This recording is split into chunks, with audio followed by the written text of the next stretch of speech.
Good day mga katiktik, meron tayo ditong Tecno Spark Go 2 Key M4. So, papakita ko sa inyo kung paano nga ba i-hard reset kapag sakaling nakalimutan ang iyong pattern or password. So, unang-una i-power off mo lang ang iyong phone at mag-wait ka ng 5 to 10 seconds at pagka natapos na yon, pindutin mo yung power switch ng 3 to 5 seconds and then volume down.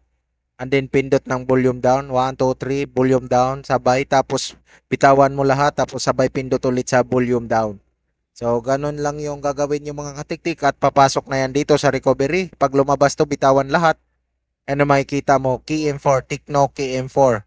So, gagamitin mo ngayon yung volume down para itapat naman dito siya sa wipe data factory reset. And then, pindutin mo yung power switch para ma-confirm. And then, factory data reset naman, volume down, and then confirm power switch. And then yan, reboot system now. Pindot ng power switch. So dito naman mga katiktik is kailangan mo lang maghintay ng 2 to 5 minutes ang pinakamatagal at mag-open na yan ang iyong Tecno. So fast forward mo lang tayo ng konti para hindi maubos ang iyong oras. At kung gusto nyo yung ganitong mga tutorial mga katiktik, pwede kang mag-subscribe dito sa ating channel para maging updated ka sa mga susunod natin na upload. So ganito yan mga katiktik, pag nagbukas na is i-set up mo lang yung phone, next mo lang. Ayan, next. So antay-antay lang tayo ng konti. Ayan, next natin. Piliin mo na lang yung language kung anong bansa ang iyong country, yon pipiliin mo mga katiktik. So siyempre ang pipiliin natin dito is ang Pilipinas.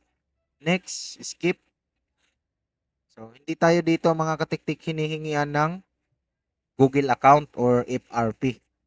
So, yan, automatic na yan, papasok na yan sa home screen. At in case manghingi ng Google account or FRP, so ipapakita ko rin yung guide niya mga katiktik. Kailangan lang natin dito ng tools dahil ito ay Android. Mataas yung version niya mga katiktik sa Android. So, yan o, pumasok na sa home screen at wala na pong password o security yung pattern sa cellphone wala na. So kapag nanghingi nga ng ng Google account or FRP, so ito naman yung tools na kailangan yung mga katiktik, yung unlock tool natin. Punta ka lang dito sa spread room. Ayan. And then piliin mo dito sa is PRD generic at ito yung i-choose mo dito mga katiktik, yung Tiger T61664 version 3 bypass, Tiger T61664 version bypass. Yan, tapos i-power off mo yung cellphone nyo.